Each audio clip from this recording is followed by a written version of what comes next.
네, 안녕하십니까. 성경 속 역사문화 조래을 목사입니다. 오늘은 지난 시간에 이어서 예수 그리스도의 두 번째 시간을 갖도록 하겠습니다.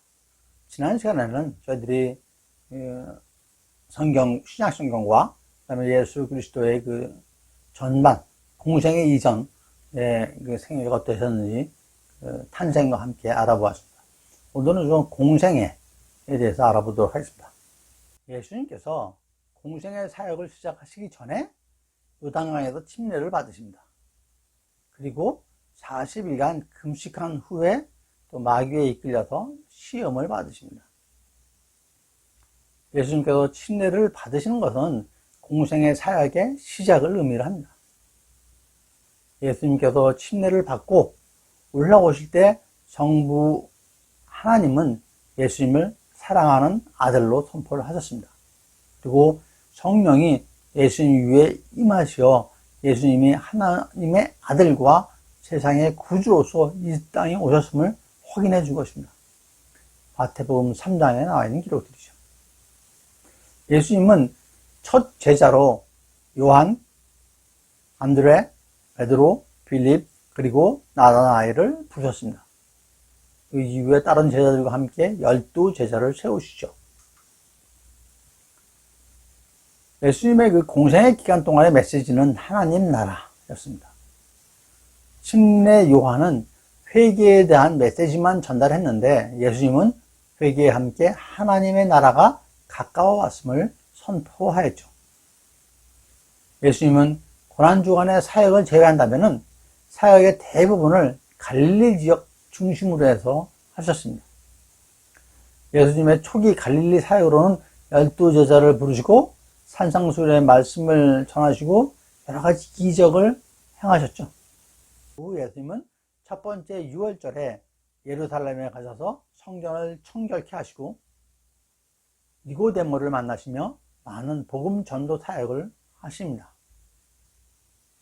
두 번째 예루살렘 방문에서도 예수님은 많은 기적을 행하셨습니다.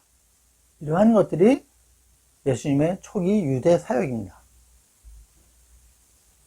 그러니까 예수님이 처음에 하신 일은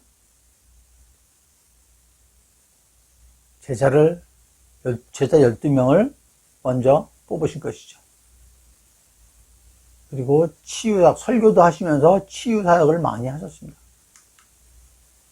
그 이후에 예수님은 후기 갈릴리 사역은 사람들이 예수님으로부터 이제 실망을 느끼고 떠나기 시작하는 시간이 있습니다. 그것은 예수님께서 전한 메시지가 자신들의 기대와는 달랐던 거죠. 이 기간에 예수님께서는 제자들을 가르치는 일에 중심을 두십니다. 예수님의 후기 유대 사역은 유대인들의 절기인 초막절하고 수전절 그 사이에 나타납니다. 그리고 예수님의 공생의 후반부 사역들은 주로 요한복음을 중심으로 해서 소개가 됩니다. 또한 예수님은 산헤드린이 자신을 죽이려고 하자 요단강 동쪽의 베레아 지역으로 가서 몸을 피하기도 하시죠. 예수님께서 십자가에서 죽임을 당하시기 전 일주일 행적 잘 알고 계시죠. 6월절 엿새 전이 금요일에 베다니에 도착을 한 예수님께서는 주일에 예루살렘 일정을 위해서 예루살렘 근처의 감난산 벳박에 이르시죠. 거기서 나귀를 타고 무리의 환영 속에 예루살렘에 입성을 하시게 됩니다. 그리고 성전에 들어가서 다시 한번 성전을 정결케 하신 후에 다시 베다니로 가십니다. 이튿날 일어나신 월요일에 다시 성으로 입성할 때에는 열매 없는 무화과 나무를 저주하시고 성막에 나갔다가 이튿날 화요일에 성으로 돌아오신 예수님께서는 여러 가지 비유와 바리새인들에게 경고의 말씀을 하십니다. 그리고 같은 날 감난산에서 성전 멸망을 예언을 하시죠. 유대의 배반이 있었던 것이죠. 수요일에 침묵하신 예수님은 무교절 첫날 곧 목요일에 베다니에서 예루살렘으로 돌아와서 6월절을 준비한 후 최후의 만찬을 거행을 하십니다. 만찬 후 성박 감난산에 겟세마네 동산에 도착하셔가지고 밤새도록 기도를 하시죠. 날이 밝자 금요일에 동산에서 내려온 예수님은 배반한 가룟 유다에 의해서 그 대제사장과 장로들로부터 파송된 그런 무리한테서 잡혀가지고 예루살렘의 대제사장 관저인 가야바의 집에 끌려갔습니다. 그리고 가야바 앞에서 신문을 받죠.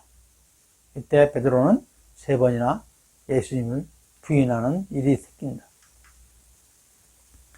결국 예수님께서는 공회에서 정회를 받고 새벽에 대제사장과 장로들에 의해서 결박돼서 빌라도 총독 관저로 끌려갑니다. 여기서 신문을 받지만 빌라도는 예수를 예루살렘에 있는 헤롯한테 보냅니다. 그런데 다시 헤롯은 빌라도에게 보내죠. 빌라도 앞에 다시 선 예수는 빌라도에게 십자가형을 선고받고 예루살렘 성 밖의 골고다 언덕에서 십자가에 못 박혀 죽으십니다. 예수님은 우리 모두의 죄를 십자가에 담당하시고 분명히 다시 3일 만에 부활을 하셨습니다. 그리고 부활하신 예수님은 곧바로 하늘로 승천하신 게 아니고 40일 동안 이 땅에 머무르십니다. 그래서 자신을 보여주시죠.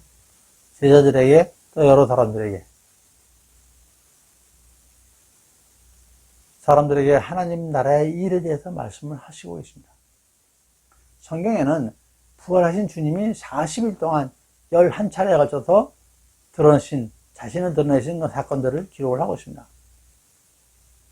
이처럼 다시 살아나신 예수님은 십자가 사형 판결을 승인한 빌라도한테 원수를 갚으러 가지도 않으시고 종교 지도자들을 군중을 벌하시도 않으십니다. 예수님은 오직 두려워하는 제자들을 찾아가십니다.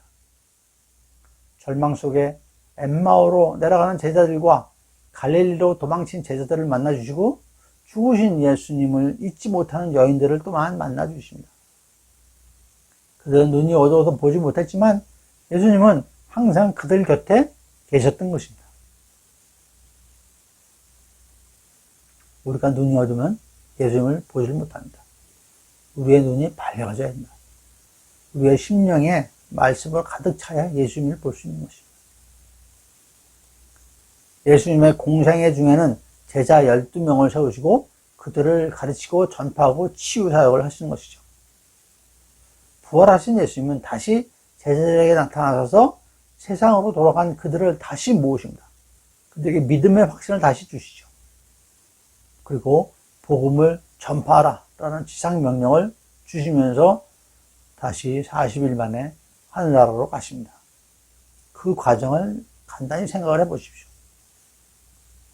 공생애 동안 12제자를 뽑아가지고 훈련을 시키고 교육을 시키고 설교도 하고 가르치시고 많은 백성들을 치유를 해주십니다.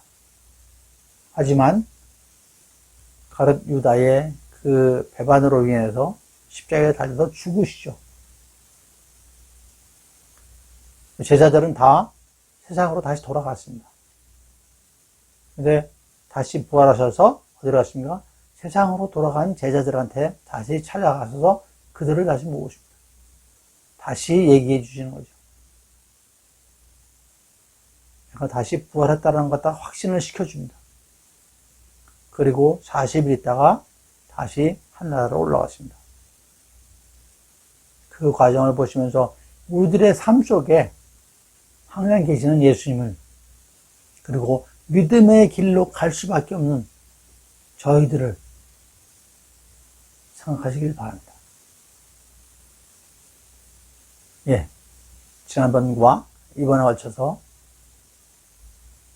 예수님에 대해서 간단히 말씀을 드렸습니다. 모든 설교 내용과 이런 내용들은 영상 설교 시간에 말씀을 드리기 때문에 오직 이번에는 그 성경 역사, 그분의 배경, 그만에 대해서 말씀을 드렸습니다. 예, 감사합니다. 다음 시간부터는 이제 그 예수님 시대, 신약 시대, 예, 그 배경에 대해서, 역사적인 배경에 대해서 같이 알아보도록 하겠습니다. 예, 감사합니다. 성경서 역사문화 조래을 목사였습니다.